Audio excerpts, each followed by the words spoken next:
1,00,000 blade দিয়ে তৈরি করা হয়েছে মাতা কৃষ্ণকালী ও দেবাদিদেব মহাদেব মহেশ্বরের মূর্তি। তোমাদের মধ্যে অনেকেই আমার এই কথাটি শুনেই অবাক হয়ে গেছো, কিন্তু আমি আর আমার বন্ধুরা সবাই মিলে সামনাসামনি দেখে অবাক হয়েছিলাম। 1,00,000 ব্লেড দিয়ে এই বছর মায়ের এই প্রতিমাটি ঠিক কোথায় তৈরি করা হয়েছিল, কোন ক্লাবের পক্ষ থেকে, সবটাই শেয়ার করব তোমাদের সাথে এই ভিডিওতে। চলো বেশি না বকে ভিডিওটি প্রথম থেকে শুরু করা যাক। সন্ধ্যার পর বন্ধুরা মিলে একটু বগুলা স্টেশনে ঘুরতে এসেছিলাম। ঠিক সেই সময় আমরা সমস্ত বন্ধুরা মিলে ঠিক করলাম যে আজকে আমরা আরংঘাটা ঠাকুর দেখতে যাব। কিছুক্ষণ বগুলা স্টেশনে হাঁটাহাঁটি করে অপেক্ষা করছিলাম ট্রেনের জন্য, আর তারপরে ট্রেন চলে আসলে সমস্ত বন্ধুরা মিলে ট্রেনে উঠে পড়লাম। এবং বন্ধুরা একসাথে থাকবো, একটু মজা হবে না তাই কখনো হয়? অন্যদিনের তুলনায় ট্রেন আজকে প্রচুর পরিমাণে ফাঁকা ছিল, সেই কারণে ট্রেনে উঠে সমস্ত বন্ধুরা ইয়ার্কি আড্ডা স্যাবলামি মারতে মারতে ট্রেন আমাদেরকে নিয়ে পৌঁছে যায় আরংঘাটা স্টেশনে। প্ল্যাটফর্মে দাঁড়ানোর পর আমরা সমস্ত বন্ধুরা মিলে ট্রেন থেকে নেমে যাই এবং ট্রেনের পেছনে লাথি মেরে ট্রেনকে শিয়ালদার উদ্দেশ্যে ভাগিয়ে দিয়ে আমরা সবাই মিলে রেল লাইনে নেমে পড়ি। কারণ আমাদেরকে এই পাশ থেকে ওই পাশে যেতে হবে, তাই আর আমরা ওভারব্রিজ না নিয়ে শর্টকাট নিয়েছিলাম। কিন্তু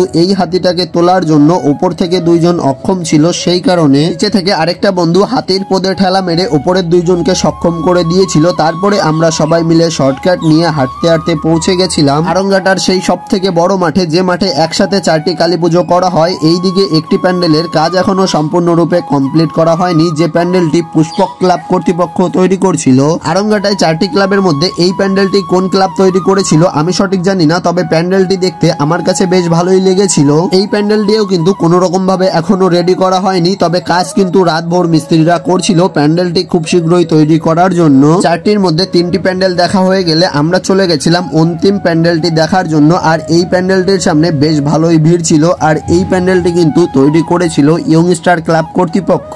বাইরে থেকে প্যান্ডেল দেখা শেষ হয়ে গেলে আমি আর আমার বন্ধুরা মিলে চলে গেছিলাম ইয়ংস্টার ক্লাবে এই বছরের তৈরি মায়ের মূর্তি দেখার জন্য। প্যান্ডেলের ভেতরে মায়ের মূর্তি দেখার পরে আমি এবং আমার বন্ধুরা সবাই কিন্তু প্রচুর পরিমাণে অবাক হয়েছিলাম, এবং তোমরাও তো এখন স্ক্রিনের উপরে দেখতে পারছো মায়ের এই মূর্তিটি কিন্তু সম্পূর্ণরূপে ব্লেড দিয়ে তৈরি করা হয়েছে। মায়ের পায়ের নিচে থাকা দেবাদিদেব মহাদেবের মূর্তিটিও কিন্তু ব্লেড দিয়ে তৈরি করা হয়েছিল। আর এই সম্পূর্ণ মূর্তিটি তৈরি করতে কিন্তু 1 লাখেরও বেশি ব্লেড ব্যবহৃত হয়েছে। এই বছর 2025 সালে মায়ের মূর্তি ব্লেড দিয়ে তৈরি করা হলেও 2024 সালে কিন্তু সম্পূর্ণরূপে কাঁচ দিয়ে তৈরি করা হয়েছিল মায়ের মূর্তি। ইয়ংস্টার ক্লাব কিন্তু প্রতি বছরই এইরকম কিছু বিশেষ আকর্ষণ করে থাকে। আমাদের ঠাকুর দেখা হয়ে গেলে 5 জনের মধ্যে 3 বন্ধুকে আমরা আরংঘাটা স্টেশনে টাটা করে দিলাম, এবং আমরা 2 জন মিলে বগুলা না দত্তফুলিয়া হয়ে বাড়িতে যাওয়ার জন্য আরংঘাটা টু দত্তফুলিয়া অটোর পেছনে ঝুলে পড়েছিলাম। আর আজকের ভিডিওটি তোমাদের কাছে কেমন লাগলো কমেন্ট করে জানিও। ভালো লাগলে ভিডিওতে লাইক দিয়ে চ্যানেলটি সাবস্ক্রাইব করে নিও। আর আমার সাথে তোমরাও বলো জয় মা কৃষ্ণ কালীর জয়।